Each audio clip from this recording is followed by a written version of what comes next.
का देखता है, मुस्कुराता है, अपने हंसता है, मुस्कुराता है, हाथ पैर चलाता है और मुस्कुराता है। वह अपने अंदर की इस एक ओंकार की ध्वनि को, सतनाम को सुन रहा है, मुस्कुराता है, वाह, आनंद में रहता है। तुम जैसे जैसे बड़े होते हो ना, वैसे वैसे माँ बाप संस्कार के नाम डाल करके शब्दों के माध्यम से भुलवाना चाहते हैं, अपना संस्कार थोपते हैं, कूड़ा करकट अपना थोपते हैं। अपने तो कूड़ा करकट है ना माँ बाप अपने बच्चे पर कूड़ा करकट छापते हैं, यह संस्कार करो, यह करो, यह करो, यह सभ्यता, यह संस्कृति, यह भाषा, वह भाषा। अपने अज्ञान को उस बच्चे पर आरोपित कर देते हैं। जो बच्चा माँ बाप गुरु से बच जाता है वह प्रतिभाशाली होता है, लेकिन अक्सर हम लोग बचने नहीं देते हैं, कुछ न कुछ अपना सिखाते रहते हैं बचपन से। तब तक से सिखाते हैं जब तक से बच्चा जो अपने अंदर का ज्ञान निकल रहा है भूल न जाए, बाहर का पकेटमारी पकड़ न ले। वह इनोसेंट, पशु देखो इनोसेंट होते हैं, क्यों? उसको कोई सिखाई नहीं होती, कॉलेज विद्यालय नहीं जाता। इसलिए बच्चा जैसे जैसे बड़ा होता है, देखना उसका हंसना खत्म हो जाता है। जवान होते होते बिल्कुल हंसी खत्म। शादी होने के बाद तो देखो ना, उसके चेहरे पर 12 बज गया। बच्चा होते ही उसके चेहरे पर 18 बज गया। मरते वक्त देखो मत पूछो, उसके चेहरे पर 24 बज गए क्या हो गए। क्योंकि उसको प्राकृतिक दशा में हम नहीं छोड़ते हैं। मन के पास न कलम है न कागज है जो स्वयं कुछ लिख सके, वह तो दृष्टा है ना। जो कुछ कहता है सोचता है वो दृष्टा, देखते रहे। इसे तुमको दृष्टा बन जाना है। वहां कोई कहने वाला नहीं है, वह अपने आप हो रहा है। तुमको साक्षी बन जाना है और उसे का अनुभव करना है। जैसे अग्नि को हाथ से स्पर्श करते हो, जलता है ना, तो जो यह मुलायम तंतु है जलेगा, तो यह जो है खबर देगा तंतु को। तंतु खबर देंगे ब्रेन में, मस्तिष्क में कि जल रहा है। मस्तिष्क वहां से ऑर्डर देगा सेंसिटिव तंतु को, ऑर्डर देगा हटाओ, हाथ हटाओ। और हाथ हटाने की जब आएगा तो वह कहेगा जीभ से हटाओ यार, दूसरे का है तो। अपना है कहेगा हटाओ, वह दूसरा तंत्र हटाने का काम दूसरा करेगा। तुम्हारे अंदर दिखता है कि जो जल रहा है वो अपने हट नहीं सकता है। जो खबर दे रहा है, मस्तिष्क यहां पहुंचा रहा है, वो ऑर्डर दे नहीं सकता है। जो ऑर्डर दे रहा है वो हटा नहीं सकता है, और जो बोल रहा है वो अभी हटा नहीं सकता है। यही सिस्टम तुम्हारे अंदर का ही, शरीर का स्ट्रक्चर ही तुम्हारे ऑफिस में बना है। बाहर भी घर परिवार ऑफिस का यही स्ट्रक्चर बना है। लेकिन यहाँ पे कहते हैं कि जो आदमी एक बार उसको सुनने की, मनन करने की कला जान जाता है, उस निरंजन का नाम जान जाता है, उसकी महिमा जान जाता है, वह स्वयं मनन करने वाला हो जाता है, चुप हो जाता है। कोई उस पर कुछ बोलता भी है तो मुस्कुरा कर रह जाता है, क्या कहे। जो देखा सो कहा नहीं, जो कहा सो अनजान। वो तो देख रहा है ना। इसलिए अज्ञानी जन, जितने अज्ञानी जन होते हैं, कथा कहानी कहते हैं, प्रवचन करते हैं, सत्संग करते हैं, जिसको तो कहते हैं। ज्ञानी जन कैसे कहेगा? चुप लगा जाएगा। कहीं सुना है गुरु नानक देव कहीं प्रवचन दे रहे हैं, हजारों आदमी भीड़ा हो, कहीं सुना है? देखा कहीं भीड़ का फोटो? तुरंत टीवी में दिखाता है भीड़ का फोटो, देखो इतने लोग सुन रहे हैं, इतने बड़े गुरु हैं, इतने लोग सुन रहे हैं ना। उनको कोई श्रोता नहीं। भगवान शंकर जी के श्रोता 1 मिलियन की पार्वती जी। अब लाचारी में उसको भी सुनना पड़ता होगा।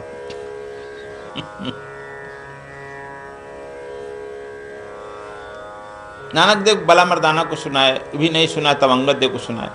सच सुने तक वो अंगद देव ना, लहाना सुना, अंगद देव बन गया।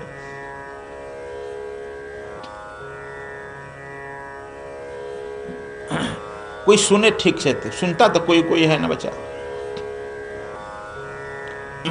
इसलिए कहते हैं कि जो ज्ञानी हो जाता है, मनन करने लगता है, वो कारुणिक हो जाता है और फिर संसारियों को देख करके मुस्कुराता भी है और दुखी भी होता है। सगरी दुनिया भई से आनी, कभी साहब कहते हैं सगरी दुनिया भई से आनी, खाए और सोए, मैं ही एक बौराना जागे और रोए। कहते हैं कि सगरी दुनिया से आनी यानी चतुर है, खाती और सो जाती। मैं ही एक बौराहा पागल हूं, बौरा माने पागल, पूरे रात जागता हूं, रोता हूं। तो यही होता है ज्ञानियों का लक्षण। ज्ञानी लोग रात भर जगते हैं, कहे कि कार अकेले रो रहे हैं भाई गुरुजी, कुछ गर्मी उर्मी लग रही है क्या? गर्मी तो संसार की बहुत लगती है, लेकिन देखते हैं कि जितने सियानी हैं, चतुर हैं लोग, खूब भंडारा में खूब भंडारा का मिलता है, 5 किलो खाते हैं और तांग का सो गए खराटे करके। फिर कहें कि ब्रह्म बेला में उठो, तो कहा कि अभी उठने का मन नहीं करता है गुरुजी, अभी तक 8 बजे 9 बजे उठते हैं। यही स्थिति है। तो गूंगा कर क्या करे, उसकी हाल गूंगे की हो जाती है। जैसे गूंगा को तुम गुड़ खिलाओ और पूछे कैसा है तो बताएगा नहीं, गूंगे की हाल हो जाती है ज्ञानियों की।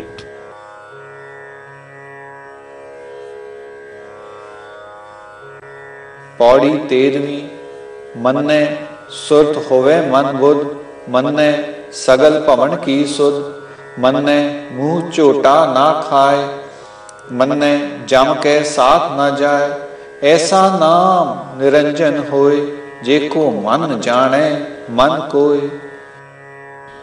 कहते हैं कि मनन से ही मन बुद्धि में सूरत का उदय होता है, मनन से ही सभी भुवनों में शुद्धि आती है, मनन से ही मुंह पर चोट मार खानी पड़ती है, मनन से ही जम के साथ नहीं जाना पड़ता है। वह नाम निरंजन ऐसा है कि जो कोई उसका मनन करता है उसका मन ही जानता है। संतों की देखो भाषा में, रूप रंग में, अवस्थान में अंतर है, लेकिन भाव एक ही है। जो भाव यहाँ पर नानक देव की है वही भाव वहाँ कबीर की है, वही भाव जो है वहाँ ज्ञान देव की है साउथ में। भाव एक ही होती है, क्योंकि वह परमात्मा एक ही उतरता है, भावना करुणा एक ही होती है, उतरती है। मनन से ही मन बुद्धि और सूरत का उदय होता है। सूरत शब्द बड़ा कीमती है, मनन से सूरत उत्पत्ति होती है। कहते हैं मनन से ही बुद्धि में सूरत का उदय होता है ना, सूरत का उदय होता है, सूरत आया है। कबीर साहब भी कहे हैं, शब्द की सुई सूरत का धागा, ज्ञान टोप सियन लागा। रोज पाठ करता है, सूरत है ना। कहा कि शब्द की सुई, गुरु जो शब्द देता है वह सुई का काम करता है। सुई क्या करता है? सुई जो है केवल सुई में लगे हुए धागा के लिए रास्ता बनाता है। सुई के पीछे छेद होता है ना, छेद में धागा लगा रहता है, उस धागा के लिए केवल रास्ता ना बनाता है। सुई तो छेद करता नहीं, सुई तो सीता नहीं है, न कपड़ा में रहेगा हरदम। वो धागा जो है, सुई जैसे जैसे आगे बढ़ता है धागा उसका स्थान लेते चला जाता है और तुम्हारा कुर्ता बनकर खड़ा हो जाता है। तुम शरीर पूरा आराम से पहन लेते हो, सुई को भूल जाते हो कृपा को। यदि धागा अपना साथ छोड़ दे तो नंगा हो जाएगा ना, धागा तुम्हारा साथ छोड़ दे तो नंगे हो जाएगा। वही कहते हैं कि शब्द की सुई सूरत का धागा। गुरु जो शब्द देता है वह सुई का काम करता है। वह शब्द के साथ साथ वह सूरत अपने लगा दो पीछे, तुम्हारा जीवन रूपी जो है कपड़ा सी जाएगा, तुम्हारा जीवन रूपी जो है कपड़ा का श्रृंगार हो जाएगा, जो कपड़ा मिला है तब से। ज्ञान टोप को सियन लागा, कहते ज्ञान, लेकिन वह जो है सुई क्या सिएगा? ये कपड़ा ज्ञान टोप को, जो अंदर तुम्हारा ज्ञान उत्पन्न हो। टोप ऊपर होता है ना, दिखाई पड़ता है, और तुम्हारा ज्ञान भी प्रकट होने लगता है समाज में। आज न कल तुम्हारा ज्ञान प्रकट हो जाएगा। तुम चले जाओगे, तुम्हारा ज्ञान चले जाने के बाद भी प्रकट हो जाएगा। तुम्हारे रहने से मतलब न ज्ञान छूट जाता है, प्रकट हो जाता है। उस ज्ञान से उसके बारे में हम आकलन फिर लगाते हैं। यह जो है गुरु का जो है शब्द सुई की तरह गढ़ता है, और सूरत यानी स्मरण, संस्कृत का स्मरण का ही कबीर साहब ने इसे सूरत कहा है। यहां भी उसको सूरत कहा, भोजपुरी में सूरत शब्द है, संस्कृत में स्मृति भी कहते हैं। स्मरण सबन जीवन का एक दाता, सो मैं बिसर न जा। वह जो है स्मरण में रहना चाहिए, वह परमपिता परमात्मा स्मरण में रहना चाहिए, वह निरंकार स्मरण में रहना चाहिए, उसे कभी बिसरो मत। लेकिन वह कैसे रहेगा? जा दिन से गुरु प्रताप भई, सूरत न अंत चली। फिर आ गई सूरत। जब गुरु की अनुकंपा हो जाएगी, वह सूरत जो है अनंत की तरफ यात्रा कर देगी। अभी तुम जगत में है, वह अनंत की तरफ यात्रा कराएगी, जहां तू पापों से मुक्त, स्वतः मुक्त हो जाएगा। पाप मुक्ति के लिए कोई उपाय नहीं करना अलग से। क्या पाप है? देखो, इस संसार में हम जितने मन को संग्रहित कर लिए हैं, वही पाप है ना। इसलिए मरते समय पंडित जी बाछी छुड़ाता है। बाछी सफेद होती है, पाप काला होता है। इसलिए जमराज काले पर, तुमको दिखाई पड़ता है, काले पर भैंसा पर बैठकर आता है, काला दिखाई पड़ता है ना। तुम्हारा पाप काला है, वह मरते समय वह पाप प्रकट हो गया और वह काले भैंसे पर दिखाई पड़ता है। अब वह जो है त्रिशूल लिया है तुमको, अब वह दंड दिखाई पड़ने लगा। इसीलिए उसके सब्स्टिट्यूट में पंडित जी सफेद बाछी दिल छुड़वाते हैं कि का जाने झटके से वह तुम्हारा पाप का चित्तवृत्ति सूरत कट जाए और सफेद तुम्हारा यह आ जाए। तो सफेद यदि आ जाएगा, चित्तवृत्तियां बदल जाएगी, तो तुम उस सफेद को, श्वेत को, उस निरंजन को प्राप्त कर लोगे। लेकिन हम लोग उस कहते हैं कि नहीं, बैतरणी पार करेगी, बचिया का कुछ बैतरणी पार। सोच लेते हो, सफेद तुम पर कफन उठाया जाता है, तुम शरीर से बाहर भी निकल गए तो सफेद को देखो, कफन सफेद देखो। जब सफेद कफन को देख लेगा तो हो सकता है तुम्हारी चित्तवृत्तियां सफेद को लग जाए, उस श्वेत को पकड़ लो, वो श्वेत जो है वह निरंजन पकड़ में आ जाए। तब भी नहीं मानते हो तो वह लड़का तुम्हारा अपना सारा वस्त्र निकाल देता है और जो रास्ता से गया होता है उस रास्ते से नहीं लौटता है। उस नदी पर स्नान करके तुरंत जो है वह सफेद मार्किन का कपड़ा पहन लेता है और ओढ़ लेता है। कहता है कि पिताजी, तुमको इस ड्रेस में, सन्यासी के ड्रेस में रहना चाहिए, नहीं रहा, अब तुम जन्म लेना तो इसमें रह जाना, इस सन्यासी बन जाना, साधु बन जाना, यही ड्रेस रामू साहब का ड्रेस पहन लेना और इसी में चल जाना, तभी तुम्हारा कल्याण है। यह जो है भारतीय परंपरा में अपने पिता को, अपने दादा को एक लेसन देने का प्रोग्राम किया गया है। कभी तो पकड़ ले, लेकिन हम लोग उसको रूढ़वादी हो गए हैं, परंपरावादी हो गए हैं। मनन से स्मृति आती है, स्मरण आता है और सभी भवनों का रहस्य खुल जाता है। हठयोग यात्रा में हम लोग कुंडलिनी यात्रा करते हैं, चक्रों का गमन करते हैं और मनन से सीखकर हर एक भवनों में, कुंडलिनी हर एक भवन में पहुंचते हैं। जो बताइए 51 भवन है ना, 51 भवन का यात्रा करता है। और यह कहते हैं कि सुनने से ही, मनन करने से ही तुम कर सकता है। जो सभी भवनों का यात्रा कर लेगा उसके मुंह पर चट्टा नहीं लगेगा, नहीं चट्टा लग जाएगा, काल के मुंह पर तब चट्टा लग जाएगा। जो सब भवनों का, सब चक्रों के भवनों का यात्रा कर लेगा इसके द्वारा, जो भी कुंडलिनी जागरण में, डिवाइन सीक्रेट साइंस में आप लोग को सिखाया जाता है कैसे तुम सब भवनों का यात्रा करेगा, बताया गया है ना। यदि उस भवनों का यात्रा कर लेगा तब तुम्हारे चट्टा नहीं लेगा काल, काल चट्टा मारेगा। क्यों कहा गया है कि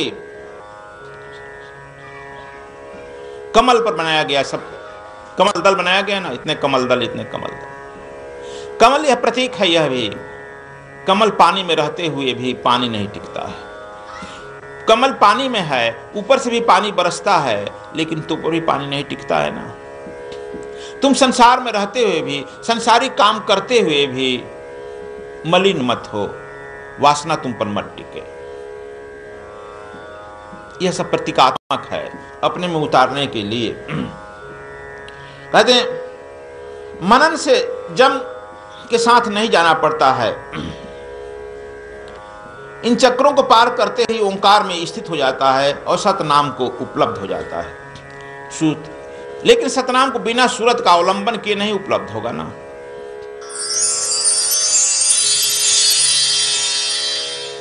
जय गुरुदेव। मैं आचार्य जेपी सिंह पटियाला पंजाब से। कल से हमारा आचार्य का रिफ्रेशर कोर्स गुरुदेव ले रहे हैं। कल जैसे ही उन्होंने प्राण ऊर्जा की साधना हमें करवानी शुरू की, उससे पहले क्या हुआ कि मुझे अपने सभी पितृ मेरे आसपास दिखाई देने लगे। जैसे ही गुरुजी ने साधना शुरू करवाई, मुझे अपने सारे पितृ मेरे आसपास दिखाई देने लगे। और एक ऋषि जो तपस्या में लगे, मुझे बुजुर्ग ऋषि काफ़ी एज, वो मेरे शरीर में प्रवेश कर गए। जैसे ही वो शरीर में प्रवेश करे, थोड़ी देर के बाद भगवान शंकर भी मेरे शरीर में मैं बिल्कुल साक्षात दिखने लगे। जैसे ही गुरुदेव ने साधना शुरू करवाई, हमें उस कॉस्मिक एनर्जी को एब्जॉर्ब करने की टेक्निक बताई। मेरी बॉडी एक मैग्नेट बन गई और इतनी जोर से पूरे यूनिवर्स से वो प्राण ऊर्जा को सक करने लगी, खींचने लगी। हर सेल मेरा उस ऊर्जा को एब्जॉर्ब कर रहा था और बहुत जोर से खींच रहा था। भयंकर ऊर्जा थी और इसका ये डिफाइन किया ही नहीं जा सकता भी, इतनी भयंकर वो ऊर्जा थी। लेकिन मैं उन ऋषि को नहीं पहचान पाया कौन थे या क्या थे। आज जब गुरुजी ने, और मेरे पितृ अभी वो भी इतने खुश थे, साधना से पहले ही वो खुश थे कि शायद उनका भी कल्याण हो रहा था इससे। और आज जब गुरुजी ने फिर साधना शुरू करवाई, तो फिर वही ऋषि मेरे शरीर में प्रवेश किए। और जैसे ही साधना शुरू हुई तो मेरे सहस्त्रार पे एक बहुत बड़ा प्रकाश का पुंज आया और मेरे एंटर किया। जैसे ही वो एंटर किया, मुझे बहुत जोर जोर के झटके आए और मैं चिल्लाया भी। तो वो मेरे आगे चक्कर पे आके रुक गया, आगे चक्कर पे आके रुका, गुरु पर्वत पे आके रुक गया। तो थोड़ी देर के बाद क्या हुआ, जैसे ही गुरुजी ने वो प्राण ऊर्जा को एक्टिवेट किया, कुंडलिनी को एक्टिवेट किया, हमारे सभी चक्रों से एनर्जी नीचे से उठती हुई एक सिल्वर कॉर्ड की तरह, फाइन सिल्वर कॉर्ड, बहुत चमकदार सफ़ेद निकली, सभी चक्रों को भेदती हुई आगे चक्र पे आई। अब आगे चक्र को भेद के वो ऊपर के सातों चक्रों को भेदते हुए बहुत ऊपर चली गई। एक पतली सी लाइन, बारीक सी लाइन ऊपर जा रही थी और ऊपर एक जो बहुत बड़ा प्रकाश का पुंज था, उससे जाके वो मिली और उस पुंज में से जो लाइन एनर्जी है वो नीचे आने लगी। दोनों एनर्जियों का मिलन हो रहा था। वो बीच में से, नीचे से जो कुंडली से जा रही थी वो बीच में थी, उसके आजू बाजू एक ऊपर से फ्लो आ रहा था, वो मेरे मूलाधार चक्र तक जाके मेरी बॉडी को एनर्जाइज कर रहा था। तो अभी बाद में वही जो ऋषि मेरे शरीर में प्रवेश किए, मुझे वापस वो ऊर्जा मेरी कुंडलिनी को जाकर उठा के, जब गुरुजी आगे चक्कर पे ध्यान लेके आए, तो वो आगे चक्कर पे गुरुजी बैठे थे, विराजमान थे। और मेरे वो जो ऋषि जिसकी मैं 2 दिन से देख रहा था कौन है, और वो भी आगे चक्कर पे आए। और वहाँ पे शायद मैं हजारों वर्ष से उनके श्राप से ग्रसित था, और आज मुझे गुरुजी ने उस श्राप से मुक्त करवाया। और उन गुरु ने मुझे आशीर्वाद दिया कि बेटा मैं तुम्हारे साथ हूँ और मैं अपने गुरु के कार्य में लगे रहो और विजय निश्चित है।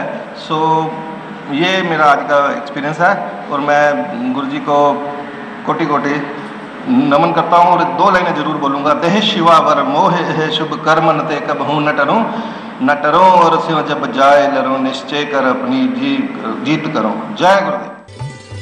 सद्गुरु स्वामी कृष्णायन जी महाराज का उत्तराखंड कार्यक्रम दिनांक 9 मई 2015 से 15 मई 2015 तक सद्गुरु धाम आश्रम बद्रीनाथ में स्वर योग साधना शिविर आयोजित किया जा रहा है।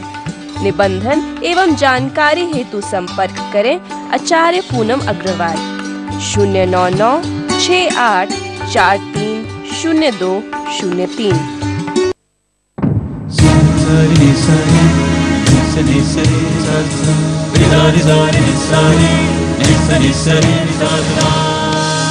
ये है वैदिक ब्रॉडकास्टिंग।